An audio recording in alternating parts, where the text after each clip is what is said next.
disse, je mange du pain.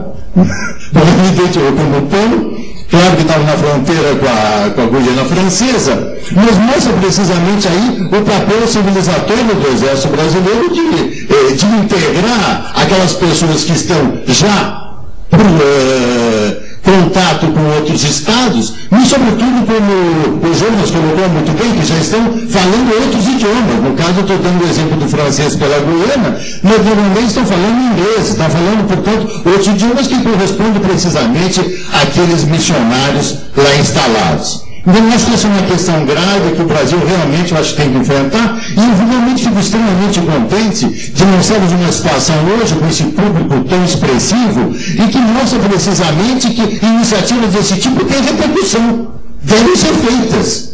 Porque há respostas. O que nós temos é um silêncio aqui no Brasil, como se houvesse uma certa acomodação em função de um descalabro moral que nós estamos presenciando.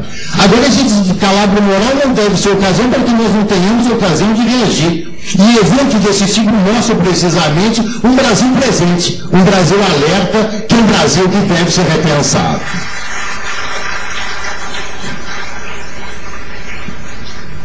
Se vocês observarem hoje o mundo, nós temos uma situação que eu diria, nós estamos vivendo uma nova etapa do capitalismo. O que é essa nova etapa do capitalismo? Até então nós estamos falando muito, continuamos falando com razão, o valor agregado, o trabalho, a educação, e como isso agrega, o conhecimento agrega do ponto de vista dos produtos.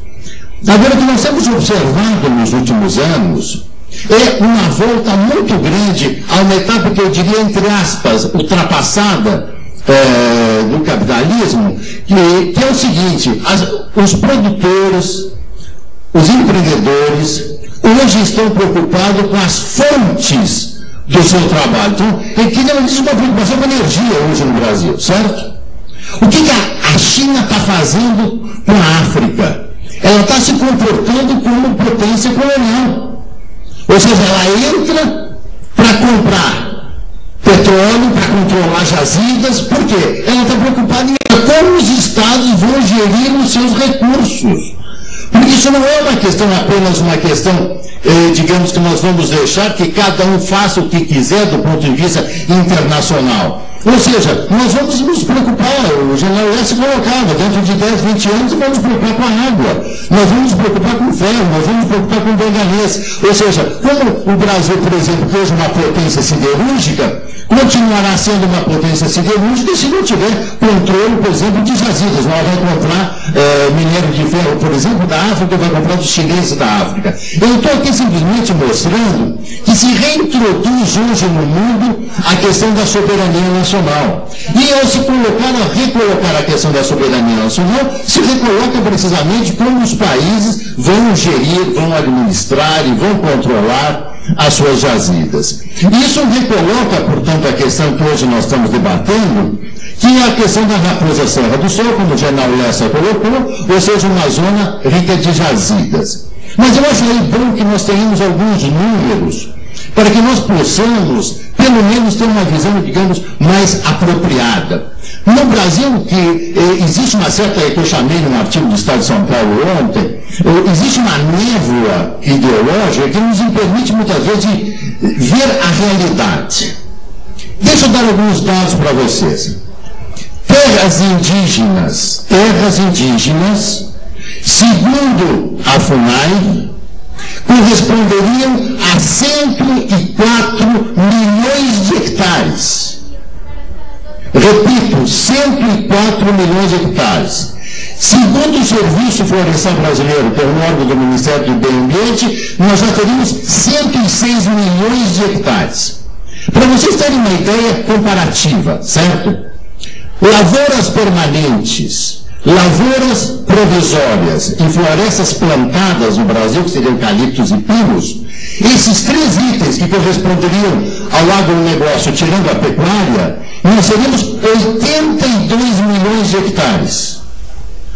Ou seja, terras indígenas seriam 104. Para você ter uma ideia ainda, assentamentos do MST, 77 milhões de hectares, equivalente ao agronegócio.